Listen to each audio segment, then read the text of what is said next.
There are many videos out there on social media on how to ace Jamb, Wayek, and Neko, but this video is not one among those ambiguous videos that you find out there. This video is direct to the point and contains the essential things that you need to get to the top. All right, today I'll be sharing in 320 podcast the 5 jump mistakes that I made.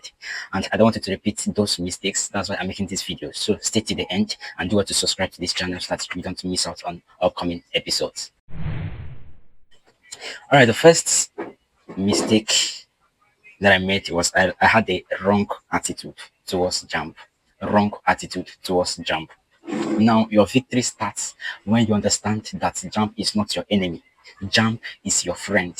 Jump is not your enemy. Jump is not a system that the academic community has put in place to, you know, put into confusion, into depression, and announce you as a failure. No. So you have to have the right attitude towards jump.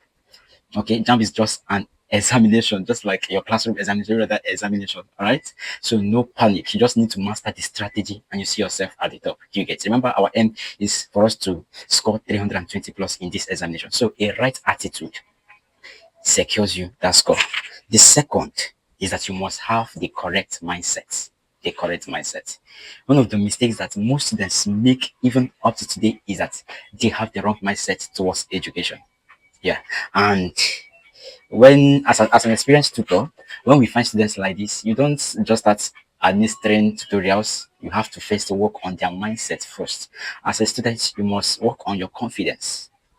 You must work on your esteem. Yeah, you must believe in yourself that I can really do this. Okay. Now you want to score 320, you want to score 350. Have you seen yourself scoring 350? Do you really see yourself? Do you really imagine it? Do you really visualize yourself scoring 350? Do you think you are worthy to score 350? See, if you don't believe that you can have some certain types of results, you cannot. It is not magic. It's not luck. Belief is there. Okay. Now the third mistake is that I used past questions wrongly. Past questions, I use them wrongly. That time we're hearing soft past questions, soft past questions, soft past questions. It's time to leave your textbooks. It's time to leave your class notes. Just be reading past questions. I said, so that time I'll just solve number 1 to 40. Depending on the subject, I'll solve number 1 to 40 and go to the back. Okay, A is here, A is here, correct. B is here, B is here, correct. So I was not really going back to check the questions to see which question I failed and which question that I got. You get? So, and most of the answers in that past question are very wrong. Most of those answers are very wrong. So you have to use your textbook to verify every question. All right? Use your past question. I don't even trust ChatGPT because ChatGPT has given me wrong answers most times. You get? So you must use your textbook. Your textbook. Okay? That's why you must know the recommended textbooks for Jamb. There's a video that I made on the recommended textbooks for Jamb, or you can click on the link in this comment section and I will send you the detailed Jamb syllabus for 2026. All right? So you must know the recommended textbooks and you check the answers in these textbooks. That's how to use past question. All right? So in knowing how to use past question, you must ask yourself, why do we use past questions?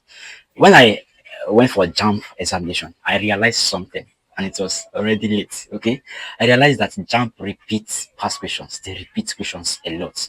In short, I saw some questions. I said, oh, this should be 1988. This question was repeated in 2002. This question was also repeated in 2007. You see that they repeat question very often. You get, so you can take that advantage. Okay, you can leverage on that.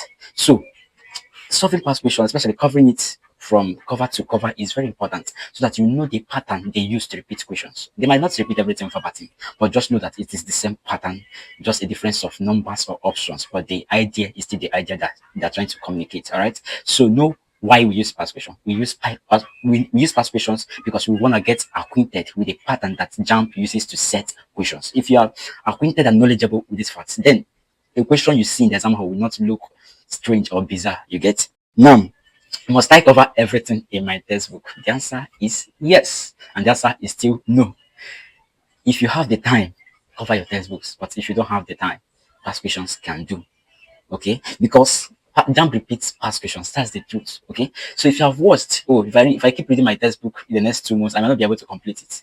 Then you just have to work with past questions, then verify with your textbook. Okay, or you can find a way to summarize each topic so that you don't just enter the exam hall as a stranger to this particular topic. It's very, very, very risky. All right, but going into a detailed adventure, you are trying to cover everything from cover to cover. No, no, it's a waste of time. All right, so invest that time in doing what matters most, and that is finding the way Jamb sets their questions and knowing how to answer them. All right, now another thing that I didn't do at all when I was preparing for Jamb was CBT practice. This was the mistake that I made. All right, most of you have smartphones, your parents have smartphones. Why not download apps like S Driller and the rest? Such apps are very beautiful. Why?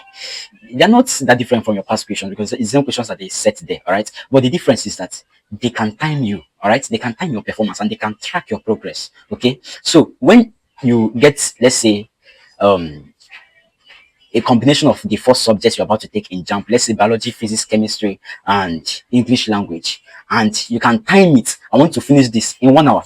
Normal Jamb should be about 2 hours. You can time it. I want to finish this in 1 hour. You get? So it's a way of improving your speed. It's a way of improving your speed. There are two skills that you need to pass Jamb: just your speed and your accuracy. CBT helps you to practice speed and accuracy.